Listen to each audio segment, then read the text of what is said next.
Hello, good morning. దేవుడి నామంలో మీ అందరికీ శుభములు తెలుపుతున్నాను. ఈరోజు reading the Bible with me day 58కి మీకు అందరికీ స్వాగతం. నేను ఒకరోజు మిస్ అయినా కానీ మీరు క్రమం తప్పకుండా బైబిల్ చదువుకుంటున్నారని నమ్ముతున్నాను. ఈరోజు మనం reading the Bible with me start చేస్తామా? నాతో పాటు చదవడానికి మీరు సిద్ధంగా ఉన్నారా? రండి కలిసి చదువుదాం. ఈరోజు మనం సామ్స్ 39th చాప్టర్ చదువుదాం.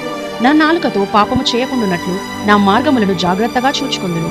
భక్తిహీనులు నా ఎదుటనున్నప్పుడు నా నోటికి చిక్కము ఉంచుకొందు అనుకొంటిని. నేను ఏమీ మాట్లాడక మౌనినైతిని, క్షేమముగా గూర్చి అయినను పలుకక నేను మౌనముగా నుంటిని. అయినను నా విచారము అధికమాయను, నా గుండె నాలో మండుచుండెను. నేను ధ్యానించుచుండగా మంట పుట్టెను. అప్పుడు నేను ఈ మాట నోరారా పలికితిని, యెహోవా, నా అంతము ఎటులనున్నది? నా దినముల ప్రమాణము ఎంతైనది నాకు తెలుపుము. నా ఆయువు ఎంత అల్పమైనదో నేను తెలుసుకొన గోరుచున్నాను.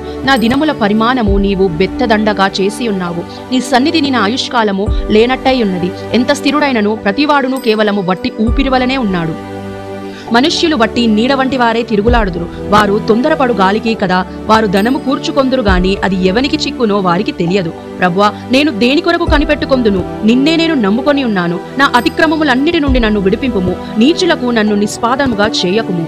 దాని చేసినది నీవే గనుక నోరు తెరవక నేను మౌనినైతిని. నీవు పంపిన తెగులు నా మీద నుండి తొలగపోనిమ్ము. నీ చేతి దెబ్బ వలన నేను క్షీణించుచున్నాను. దోషములను బట్టి నీవు మనుష్యులను గద్దింపులతో శిక్షించినప్పుడు చిమ్మట కొట్టిన వస్త్రముల వలె నీవు వారి అందము చెడగొట్టెదవు. నరులందరూ వట్టి ఊపిరి వంటి వారు. యెహోవా, నా ప్రార్థన ఆలకింపుము. నా మొర్ర చెవయొగ్గుము. నా కన్నీళ్లు చూచి మౌనముగా నుండకుము. నీ దృష్టికి నేను అతిథి వంటి వాడను. నా పితరులందరి వలె నేను పరవాసినై ఉన్నాను. నేను వెళ్ళిపోయి లేకపోక మునుపు నేను తెప్పరిల్లునట్లు నన్ను కోపముతో చూడకుము. ఈ 39th చాప్టర్ యాక్చువల్గా ఎంత గంభీరంగా ఉందంటే దీన్ని చదువుతుంటే గూస్ బంప్స్ వస్తుంది. దీన్ని చదువుతుంటే ఒకలాంటి దాన్ని ఏమంటారు, ఫియర్. నేను ఏ స్థితిలో ఉన్నాను అనే ఫియర్ నాకు కలిగింది. మరి మీకు ఏ రీతిగా అనిపించిందో నాకు తెలియదు. ఈ చాప్టర్లో మనం చూసుకున్నట్టయితే దావీదు దేవునితోటి అడుగుతున్నాడు, వేడుకుంటున్నాడు, దేవా, నేను పాపములు చేయకుండా నీ మార్గంలో నుండి నేను తప్పిపోకుండా నన్ను జాగ్రత్తగా చూసుకోదేవా. భక్తిహీనుల ఎదుట కూడా నేను నిలిచి వారి మధ్యలో ఉన్నప్పుడు కూడా నేను వారిలాగా ఉండద్దు దేవా. నా దినములు ఎంతైనవి దేవా, చెదరగొట్టే గద్ది వలె ఉండను దేవా. ఎంతో మంది మనుషులు ఉన్నారు, వాళ్ళు కేవలం ఊపిరి వలన మాత్రమే ఉన్నారు. ఎంతో మంది ధనము కూర్చుకుంటున్నారు, కానీ అది లాస్ట్కి ఎవరి చేతికి చిక్కుతుందో తెలియదు. నా అతిక్రమములను నా పాపలను నన్ను విడిపింపు దేవా. నా మీద పంపిన తెగులను తొలగింపు దేవా అంటున్నాడు. చిమ్మట కొట్టిన వస్త్రము వలె నీవు నాకు అందం చెడగొట్టేదవు. నా అందము ఏ పాటిది దేవా, నా బంధాలు ఏ పాటి దేవా, నా ధనము ఏ పాటివి దేవా, నా దినములు ఎన్నున్నాయో లెక్కింపజేసే కృపణీయ దేవా అంటున్నాడు దావీదు. ఇంకా నా కన్నీళ్లు చూచి మౌనముగా ఉండకు దేవా. నేను కేవలము ఈ లోకంలో అతిథిని మాత్రమే. నా పితరులు ఏ రీతిగా పరవాసి అయినారో అదే రీతిగా నేను కూడా పరవాసి అవుతా దేవా, కానీ అప్పటి వరకు నాతో కోపముగా చూడకు అని దావీదు ఆ యెహోవా దేవుణ్ణి వేడుకుంటున్నాను. నిజమే కదా, మన జీవితాలు కూడా ఏ పాటివే.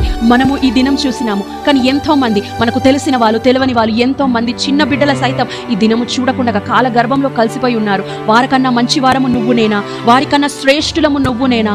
ఒక్కసారి మన జీవితాలను మనం పరీక్షించుకుందామా? ఏ రీతిగా మన జీవితాలు ఉన్నాయి? దేవుడికి అనుకూలంగా మనం జీవిస్తున్నామా, లేకపోతే మన అందం వల్ల మన సంపదన వలన మనం గర్విష్ఠులుగా ఉంటున్నామా, గర్వాంధులుగా ఉంటున్నామా? దేవుడు నన్ను ప్రశ్నిస్తున్నాడు ఈరోజు. నీ జీవితం ఏ పాటిది? కేవలం ఊపిరున్నంత వరకే నువ్వు జీవిస్తున్నావు. ఇంత ధనం సంపాదించుకొని నువ్వు ఎక్కడ పెట్టుకుంటావు? ఎందుకంటే చివరికి నువ్వు చనిపోయినప్పుడు ఆ ధనం ఎవరికి చిక్కుతుందో అది నీకు కూడా తెలియదు. ఇంత అందాన్ని చూసుకొని నువ్వు వీరవీగుతున్నావేమో, కానీ నువ్వు చనిపోయిన తర్వాత ఆ అందం ఏ మాత్రం కాదు.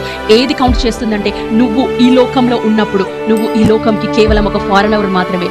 ఈ లోకము నీ పర్మనెంట్ హోమ్ కాదు. నీ పర్మనెంట్ హోమ్ ఆ పరలోకం. ఆ పరలోకం నువ్వు చేరుతావా? ఆ పరలోకం నేను చేరుతానా, లేదంటే నశించిపోయే వారి వల్లే తిరిగి ఆ హెలులో పడిపోతామా, ఆ నరకంలో పడిపోతామా? ఒక్కసారి మనల్ని మనం పరీక్షించుకునే దినం రోజు ఈ రోజు. ఒకసారి కళ్ళు మూసుకుందామా? అవును యేసయ్యా, నీకే స్తోత్రం. పరిశుద్ధుడా, గొప్ప దేవా, నీకే వందనాలు. మనల్ని పరీక్షించుకోవడానికి ఈ దినం ఇచ్చినావు యేసయ్యా, నీకే స్తోత్రం. ఈ దినం ఇచ్చినందుకు వందనాలు. ఈ వాక్యంతో మాతో మాట్లాడి ఉన్నావని మేము నమ్ముతున్నాం తండ్రి యేసయ్యా. నాయన నీ పాద చెంత మా జీవితాలను అప్పగించుకున్నాం నాయన. ఏ పాటి జీవితం యేసయ్యా నాయన, కేవలం ఊపిరి ఉన్నంత వరకే, కేవలం నీ కృప ఉన్నంత వరకే యేసయ్యా నాయన. దేవా, నువ్వు నిర్ణయించిన సమయం ఈ లోకంలో తండ్రి నాయన దేవా, మేము వేస్ట్ చేసుకునకుండా నాయన, గర్వాంతులమై ఉండకుండా యేసయ్యా, భక్తిహీనులమై ఉండకుండా తండ్రి నీతిమంతులుగా నీ పని చేస్తూ నీలాగా జీవించే కృపను అనుగ్రహించండి యేసయ్యా. ఈ దినం నీకు అప్పగించుకుంటూ యేసు నామములో ప్రార్థించి వేడుకుంటున్నాం. ఈ వాక్యం ద్వారా నేను ఎంతో బలపడ్డాను. నా జీవితం ఇంకనూ మార్చుకోవడానికి దేవుడు నన్ను ప్రేరేపించాడు. ఒకవేళ ఈ వాక్యం ద్వారా దేవుడు మీతో మాట్లాడినట్టయితే, మీ జీవితాలను మార్చుకోనికి ప్రేరేపించినట్టయితే లైక్ చేయండి, షేర్ చేయండి, సబ్స్క్రైబ్ చేయండి. దీని వలన మీరు మాత్రమే కాకుండా మీ పక్కనున్న వారు, మీ తోటి సహోదరులు కూడా దేవుడు మాట్లాడతాడేమో మనకు తెలియదు. తిరిగి రేపు ఉదయకాల సమయం కలుసుకుందాం. అప్పటి వరకు దేవుడు మిమ్మల్ని దీవించి ఆశీర్వదించును గాక.